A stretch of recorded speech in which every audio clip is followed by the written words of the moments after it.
Di situ, Cecep melihat ada sesosok hitam, tinggi, badannya besar, dan matanya menyala serta giginya panjang banget, menatap ke arah Cecep dan kelompoknya.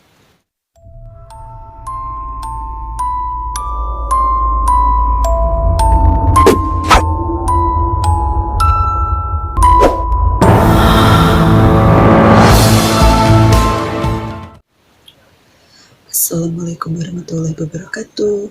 Hai semuanya, semoga kalian sehat selalu, dilancarkan rezeki, dan selalu ada dalam lindungan Allah Subhanahu wa Ta'ala dimanapun kalian berada.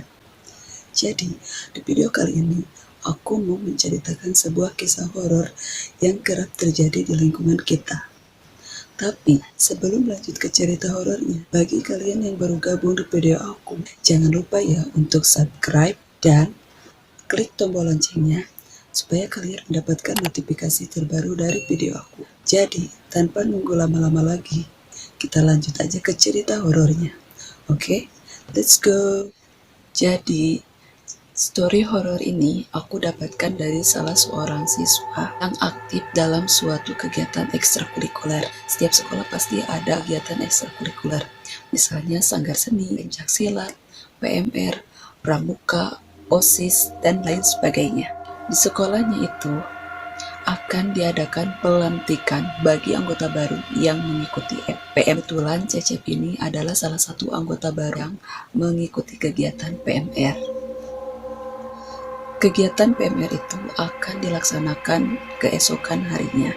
Pulang sekolah, Cecep langsung pergi berbelanja, beli makanan dan perlengkapan untuk pelantikan PMR. Keesokan harinya, Cecep pun berkemas-kemas dan mempacking semua makanan dan perlengkapan yang akan dia bawa ke sekolah nanti. Tidak lupa, Cecep pun meminta izin kepada kedua orang tuanya. Yaudah Bu, Cecep berangkat dulu ya. Assalamualaikum.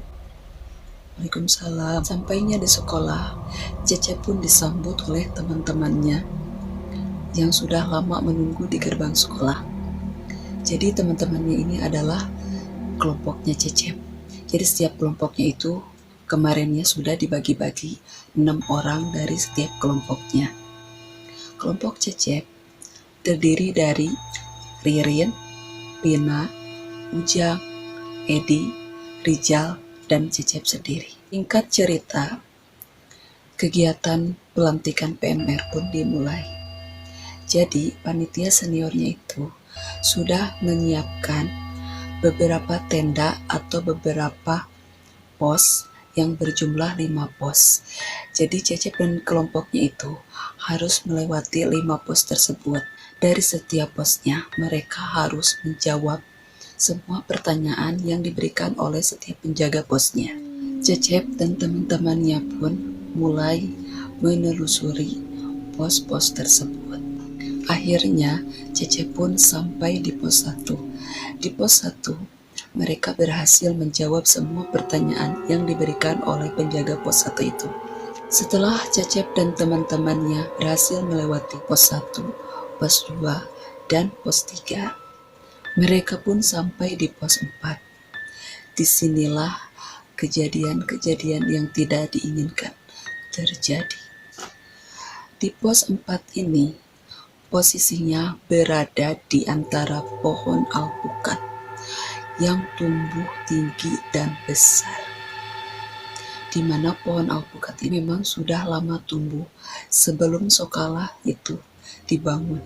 Singkat cerita, penjaga pos 4 menyuruh Cecep dan teman-temannya untuk berbaris, membuat satu barisan ke belakang. Di depan ada Ririn, Edi, Ujang, Pina, Cecep, dan paling belakang Rijal. Tiba-tiba di belakang telinga kirinya Cecep, seolah-olah telinga kirinya itu ada yang meniup.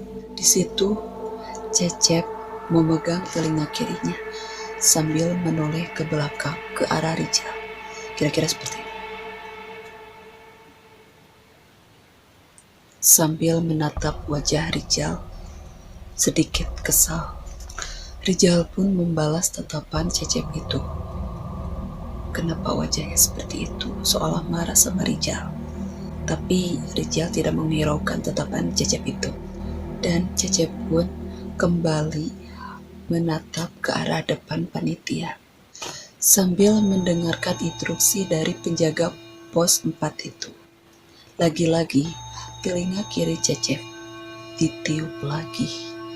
Di situ kagetlah Cecep dan menoleh lagi ke belakang ke arah Rijal sambil ngomong, "Jal, lu usil banget sih, gak bisa diem ya." Rijal langsung kaget, maksudnya apa? Kok Cecep ngomong kayak gitu ya? Rijal pun menjawab, "Apa sih Cep? Aku dari tadi kok diem? Itu kamu tiup-tiup telinga kiri aku. Sumpah Cep, aku gak tiup telinga kiri kamu kok." Akhirnya Cecep dan Rijal pun saling bertatapan dan merasa aneh. Ketika Cecep hendak menoleh ke depan lagi, tiba-tiba Cecep bengong seolah ketakutan, seperti melihat sesuatu, entah apa itu. Tapi yang jelas, dia hanya bisa diam sambil dalam hatinya membaca istighfar dan membaca ayat kursi. Badannya gemetar. Kalian tahu apa yang Cecep lihat? Di situ Cecep melihat ada sesosok hitam, tinggi, badannya gede banget, berdiri di belakang penjaga pos 4. Cecep hanya bisa diam, lalu menunduk ketakutan.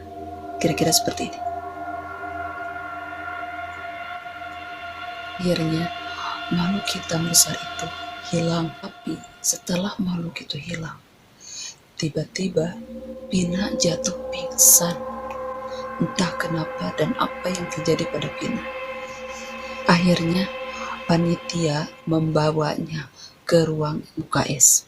Setelah Pina sadar, Cecep bertanya kepada Pina, "Pin, kamu kenapa?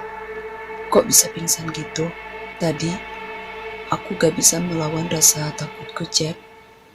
Aku gak kuat." "Memangnya kamu kenapa dan kamu lihat apa tadi?" "Aku takut," bilangnya Cep. "Ayo ceritakan apa yang kamu lihat tadi, Pin." "Tadi aku lihat ada sosok hitam yang sedang duduk di pohon alpukat tanpa kepala." "Yang bener loh, Pin. Sama, aku juga lihat sosok hitam tinggi, matanya menyala dan giginya panjang banget." Kemudian Pina dan Cecep pun saling bertatapan mata. Tidak lama, panitia senior memanggil mereka untuk berkumpul bersama, membuat lingkaran yang di tengahnya api unggun. Di sana, mereka melakukan doa bersama supaya terhindar dari segala hal-hal yang tidak diinginkan. Oke guys, gimana ceritanya tadi? Serem gak? Serem kan? Bagi kalian yang punya cerita horor yang serem, kalian boleh DM aku melalui Instagram.